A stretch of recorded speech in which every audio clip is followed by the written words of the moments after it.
loss and gain are something that are very prominent in today's world. At some point of time or the other, we all have gone through this experience of losing something and then finding it. And if you recall those experiences, you will realize that even though what you have lost, it may be of very less value, still it matters. And similarly, when you find that particular thing, you are filled with so much joy that you are not able to describe that joy. All that you want to do is celebrate because you have lost something and you have found it. This exactly is what happens in the kingdom of heaven. And therefore, to explain this whole scenario, Jesus gives two parables, again from the daily lives of the people, to tell them how they can reach the kingdom of heaven. And the simple term, the simple technique is that of repentance. Now, in today's first reading, we see that St. Paul says, after encountering Christ, whatever in the beginning was gain for him, he considered as loss, because there was nothing that could be compared to finding Christ. Finding Christ and encountering Christ was the greatest thing that happened to him in his life. And therefore, we see that that would have given him the zeal, the motivation to continue his missionary journeys. Similarly, in today's gospel passage, we will come across this statement, "Rejoice with me, for I have found my sheep that was lost." Now, what does this particular passage tell us about certain skills of leadership? And how can we apply it in our day-to-day lives? Well, let's find that out during today's episode of Tea Time with the Word.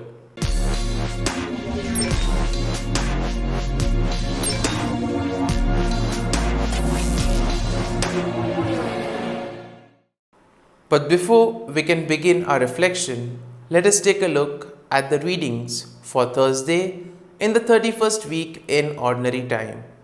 Today's first reading is from the letter to the Philippians, chapter 3, verses 3 to 8, and the Gospel is from the Gospel of Luke, chapter 15, verses 1 to 10. Now, apart from dealing with repentance, today's Gospel passage and the readings will also touch upon another important quality that all of us are expected to have, and that is leadership. Because we see leadership plays a very important role in today's world.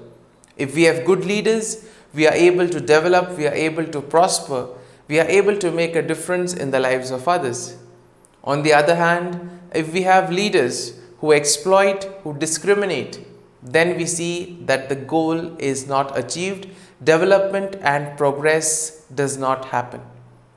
And therefore, we see that, as we know, there are different kinds of leadership models and we find different kind of leaders in the world today. We observe them in the degrees of their leadership qualities. And you may ask, what is the attitude that the leaders should have towards their subjects? Should the leaders be too concerned, too much caring with regards to the subjects? Or should it be that they just leave them, they don't defend them, they don't care for them? Well, we see that when it comes to leadership, leadership requires a certain balance in everything. And that fine line between doing and not doing can sometimes make the difference. And therefore, one of the important questions that one may ask, do good leaders treat everyone equally? And today, Jesus sets an example of good leadership through the parable of the lost sheep and the lost coin. But before we can move to today's gospel passage, let us take a look at what Paul tells during today's first reading. Now we see that Paul will tell us about his initial life, which he says was lived in the flesh. Now, it was during that time, he says, he did everything whatever was expected, followed the law, all the other things, requirements were met. But he says, whatever he would have gained, whatever he had before that, were all considered as loss when he encountered Christ. Because in Christ he found something that enabled him to leave everything and follow Christ. This was also the experience of the early apostles. We see that they left everything and followed Christ. Similarly, in today's world also, we find so many people who, after having an encounter with Christ, after experiencing Jesus in their lives, they give up everything and are ready to do work for the kingdom of God. And this is exactly what Paul tries to enumerate in today's first reading, that Christ was the biggest treasure that he found in his life. Christ needs to be the center of our lives. If Christ becomes the center of our lives, then we see that all our activities will automatically revolve around him, and all our activities will draw their inspiration from him and will be directed towards the goal that he has set for us. If this is done, then automatically we will find ourselves collaborating with Jesus in the task of building the kingdom of God. And that implies that we will automatically be following his teachings and the gospel values. Now, moving on to today's gospel passage, we see that there are two parables. Both convey the same sense and the same meaning. But we see that there are different degrees in the two parables. Now, in the first parable, we see that the person has lost a sheep. A shepherd loses one of his sheep. And what does Jesus tell us?